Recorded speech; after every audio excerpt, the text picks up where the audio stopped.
Le 16 octobre 1984, L'Épanche-sur-Vologne, un petit village des Vosges, 4 habitants, des forêts à perte de vue.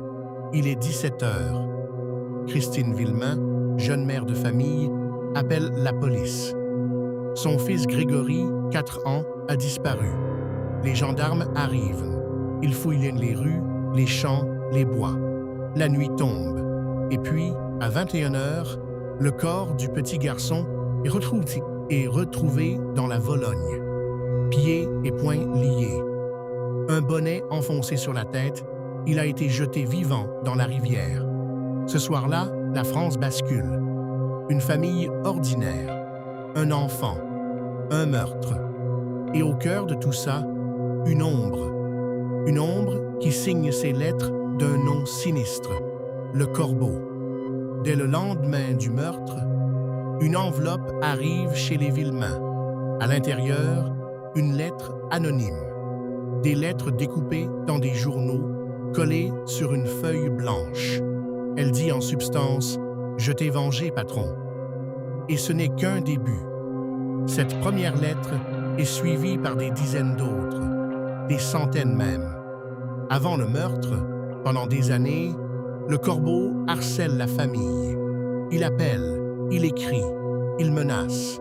Il semble tout savoir de leur vie, chaque mouvement, chaque détail intime. Quelqu'un de proche, quelqu'un qui les hait. L'enquête s'emballe. Les gendarmes interrogent tout le village. Très vite, un suspect est désigné. Bernard Laroche, un cousin de Jean-Marie Villemain. Le Corbeau a écrit son nom. Et puis, un autre nom apparaît. Lucette, la belle-sœur de Bernard. L'enquête s'enfonce dans les méandres d'une vendetta familiale. Bernard Laroche est arrêté, puis relâché. Une cousine, Muriel Boll, 15 ans, témoigne contre lui, puis se rétracte. Le dossier devient un labyrinthe. Et au milieu de ce chaos judiciaire, le père de Grégory, Jean-Marie Villemain, ne supporte plus. Le 29 mars 1985, Jean-Marie Villemain prend son fusil de chasse. Il se rend chez Bernard Laroche et il le tue d'une balle en pleine tête. Justice de père. Meurtre dans un meurtre. L'affaire qui fascinait la France devient un cauchemar sans fin. Un juge arrive alors aux commandes. Jean-Michel Lambert. Un jeune magistrat brillant, médiatique, qui se veut moderne. Il écarte les gendarmes, prend les rênes et commet l'irréparable. En juillet 1985, le juge Lambert inculpe Christine Villemain, la mère de Grégory, celle qui a perdu son enfant. Il la soupçonne d'être la meurtrière. L'opinion publique s'enflamme. La France se déchire. Coupable, innocente, Christine passe Noël en prison. Elle en sort le 24 décembre, libérée sous contrôle judiciaire. Le juge Lambert devient l'homme le plus critiqué du pays. Il faudra 8 ans. 8 ans avant que Christine Villemain soit définitivement innocentée. En 1993, la Cour d'appel de Dijon rend un arrêt de non-lieu. Il n'y a pas de preuves contre elle. Il n'y a jamais eu de preuves contre elle.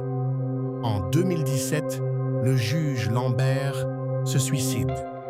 Il laisse une lettre. Il dit que cette affaire l'a détruit. L'affaire Grégory a broyé tous ceux qui s'en sont approchés. Aujourd'hui encore, 40 ans plus tard, l'affaire Grégory n'est pas résolue. Les juges d'instruction travaillent toujours. Des analyses ADN sont en cours. Des témoins sont réinterrogés. Mais le Corbeau n'a jamais été formellement identifié. Qui a tué Grégory Villemain? Un membre de la famille? Un voisin? Plusieurs personnes? L'affaire Grégory reste la plus grande énigme criminelle française. Un enfant mort, des centaines de lettres anonymes, un père meurtrier par désespoir, une mère accusée à tort, un juge brisé.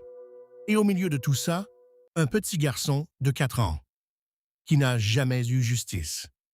Si cette histoire vous a glacé le sang, abonnez-vous à Dossier Noir. Chaque semaine, nous plongeons dans les affaires les plus sombres de l'histoire criminelle, des mystères que l'on a voulu oublier, des vérités que l'on a tenté d'effacer. Dossier Noir. Mystère, crime, vérité.